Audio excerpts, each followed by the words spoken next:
যে পিস টিভির কি হবে। আমরা শুনতাম এতদিন কোরআন হাদিসের সহি কথাবার্তা, আপনাদের বক্তব্য শুনতাম না, আবেগে কিচ্ছু হবে না।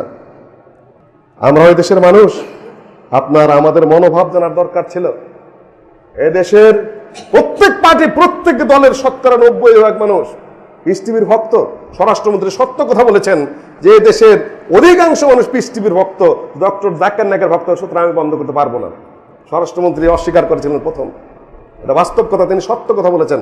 সালমান এফ রহমান সাহেব, তিনি ডক্টর জাকির নায়েককে এই দেশে আনার একাধিকবার প্রচেষ্টা চালিয়েছিলেন।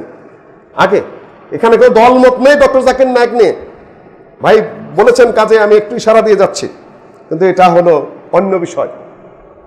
বিষয়টা হলো আন্তর্জাতিক চাপ। ওভাবে বললে আমরা সন্তুষ্ট না, নীরব থাকলেও আমরা সন্তুষ্ট থাকতাম। কেন ছোট্ট একটা দেশ চাপের মুখে পড়ুক, এটা আমরাও চাই না। ডক্টর জাকির নায়েকের বক্তব্য কিছুদিন বন্ধই থাক। আমাদের দেশও তো দেখতে হবে, নাকি সমাজ দেখতে হবে। ওতে ওনাকে থামায় রাখলে যদি দেশের কোনো নিরাপত্তা বিঘ্নিত না হয়, আমরা বলো রাইট, আমি বন্ধ থাক, অসুবিধার কি আছে আমার, ও তাড়াহুড়ার কি আছে। কিন্তু এটা আপনারা বলেননি, হোলি আর্টিমিজেনের সাথেও যোগাযোগ করার চেষ্টা করেছেন। এটা আরেকটা মারাত্মক অন্যায় কাজ করেছেন। এত নিচে নামতে হয় না, কিছুই না বলে চুপ করে থাকতেন, নাহলে অতটুকু বলতেন চাপের মুখে আছে, তাহলে আমাদের কোনো আপত্তি থাকতো না। ওটা একটা সঙ্গত কথাবার্তা হতো। ভাত তো আমরাই খাই, বেরেন কিছু আমাদেরও আছে, আমরাও এই দেশের নাগরিক। এ ধরনের কথাবার্তা কোনো কোনো মুখ থেকে আসে, এগুলো খুবই আপত্তিকর এবং একেবারে টোটালি রিজেক্টেড কথাবার্তা। ভারতের একেবারে 80 কোটি 90 কোটি মানুষের যিনি সবচেয়ে জ্ঞানী মানুষ বলে গণ্য শ্রী শ্রী রবিশঙ্কর আলোচনা করতে এসে শিশুর মতো পাশে বসে থাকলেন। উনি বেদও জান না, গীতাও জান না, একেবারে কিছুই জান না, কাছে বসে থাকলেন। ডক্টর জাকির নায়েক যখন বেদের কত পৃষ্ঠায় কত নম্বরে কোথায় আছে বলে দেন, তারপরে গীতার কোন জায়গায় কি আছে বলে দেন, তখন উনি চুপচাপ বসে থাকে। তখন দেখা গেল যে তাওহীদের কথা, একটা নবীর কথা যখন এমনভাবে উপস্থাপন করেছেন, গোটা ভারতের কোটি কোটি মানুষের মন ঘুরে গেছে, ব্রেন স্ট্রোক করেছে। এখন তারা কতক্ষণ মানবে?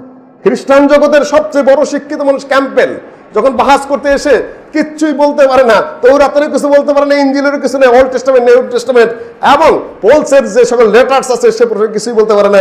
ডক্টর জাকির নায়েক নাম্বার দিয়ে দিয়ে বলে যাচ্ছে, চুপ করে শিশুর মতো বসে আছে। তখন গোটা 150 কোটি খ্রিস্টানের মধ্যে সেটা অবশ্যই আঘাত করেছে। ইহুদিরা সহজে মানার পাত্র না, ওরা সহজে করবে না, ওটা অন্য বিষয়। চিরজীবন 100 বছর যাবৎ বিজ্ঞান সারা পৃথিবীতে রাজত্ব করছে। বৈজ্ঞানিকদের একটা বিশাল অংশ নাস্তিকতায় বিশ্বাস করে, দেয়ার ইজ নো গড। বিজ্ঞান দিয়ে আমরা সব করছি, বিজ্ঞান দিয়ে যাত্রা সহজ করেছি, আলো সহজ করেছি, সাউন্ড সহজ করেছি, বিজ্ঞানের বোমা দিয়ে আমরা মানুষ মারতে পারছি, রাজত্ব করে এসেছেন।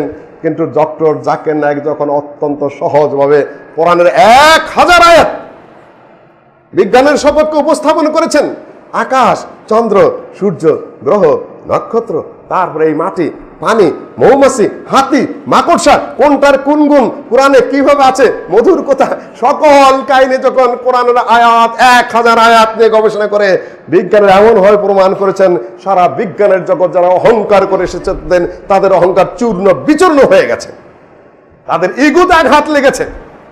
তারপরে যে সকল হুজুররা খালি জুব্বা পরা, এলেম কালাম কিছুই নেই, খালি মাথায় টুপি দেয় ঘোরে, আর খালি আকরবাতি আর মোমবাতি জ্বালায় জ্বালায় করে আর বেদাতের জন্ম দেয় আর ছড়ায়, বুজুর্গের কথাবার্তা বলে, সেই হুজুরদের আঘাত লাগে সবচেয়ে বেশি।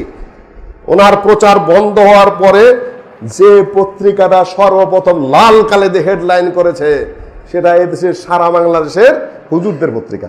নাম আর আমি বেশি বললাম না, খুশি তারা অনেক হয়েছেন। কেন যা বলে আসেন কোরআনের দলিল না, হাদিসের দলিল না, কিচ্ছু না, পচা কাহিনী বলে বলে মানুষকে বিভ্রান্ত করে এসেছেন যুগের পর যুগ। এখন একটা ছেলে ঘরে গিয়ে, যুবক বলেন, ছেলে বলো, মেয়ে বলো, সবাই এমনটাই আকৃষ্ট হয়ে পড়েছিল পিস টিভির প্রতি। খারাপ একটা ছেলে যে মদ খায় সব পিস টিভি দেখে, যে আমাদের ইসলাম এত বড়, কোরআন এত বড়, মদ খেতে পারে, গুনাহগার হতে পারে, কিন্তু নিজের ধর্মের ব্যাপারে, দিনের ব্যাপারে, কোরআনের ব্যাপারে তার একটা বিরাট আশা আকাঙ্ক্ষার সৃষ্টি হয়, মনটা তারও বড় হয়ে যায়। আমরা এত বড় ধর্মের মানুষ, এদেরও আর সহ্য হয় নাই। সেদিন দেখলাম ভারত থেকে একজন বিরাট আলেম সনদ দিতে এসেছে, খুসুসি সনদ, স্পেশাল সনদ দিতে এসেছেন হাদিসের মধ্যে। সনদের উপরে লেখা বিসমিহি তাআলা, বিসমিল্লাহির রহমানির রহিম হলো মুহাদ্দিসিনের স্টাইল। তারপর লিখতেছেন আল আসানিদু মিনাদ-দ্বীন লাউলাল আসানিদু লাকালা মান শাআ মা শাআ। মুকাদ্দাম মুসলিমের ভূমিকা দিচ্ছেন। আমি বললাম যিনি আমাকে দেখালেন এই কথা সহিহ মুসলিমে নাই, উনি কোথায় পাইলেন এটা? Challenge, challenge. সহিহ মুসলিমের ভূমিকা আছে আব্দুল্লাহ ইবনে মুবারকের কথা, আল ইসনাদু মিনাদ-দ্বীন, আল আসানিদ নাই। পরে এই দেখেন ফটোকপি করে নিয়ে যায়, তাদেরকে দেখাইছে। ভারতের সবচেয়ে বড় হুজুর এই দেশের আলেমদেরকে স্পেশাল সনদ দিতে আসতেছেন, মুসলিম শরীফের ভূমিকার বরাত দিচ্ছেন, সেটা ইসনাদের মধ্যে আসানের লেখা দিচ্ছেন, তাদের বিবেকেও বাধা নেই। এই সকল হুজুররা কেন খেপবে না যখন বুখারীর কত নম্বরে আছে, মুসলিমের কত নম্বর আছে, কি আছে? এই হুজুররাও তো, এই হুজুরদের ভাত মরা শুরু হয়েছিল, এনারা সবচেয়ে বেশি ক্ষিপ্ত হয়ে পড়েছিলেন। এত চাপের মোকাবেলায় আমাদের একটা দুর্বল দেশের সরকার একটু দুর্বল হতেই পারে, স্বাভাবিক। কাজেই বন্ধ আছে, এটা যে খুলবে এমন আশাও করেন না। সরকার পরিবর্তন হলেও খোলার সম্ভাবনা নাই। কারণ ইসলামুল হক নামে ভারতের 80 কোটি হিন্দুদের ভগবান এসেছিলেন এখানে ইসলাম গ্রহণ করে। অন্য সরকারি ক্ষমতায় ছিলেন, তারাও রাখতে পারেন নাই, তাকে চলে যেতে হয়েছিল মালয়েশিয়ায়। এটা এমন চাপ যেটা নিয়ে বেশি আবেগের কিছু নেই। আল্লাহ পাক যতদিন তার খেদমত কবুল করেছেন, খেদমত তিনি নিয়েছেন, আলহামদুলিল্লাহ। দায়ী আল্লাহদের এইটাই পরিণতি। আর যদি স্বাভাবিক পরিবেশ হয়, হতেও পারে, নাও পারে। এটা না আবেগেরও কিছু নেই, বিরোধের কিছু নেই। আমি আপনাদের বলবো আবেগ সংবরণ করুন। আল্লাহ পাক যখন তৌফিক দিবেন তখন হবে।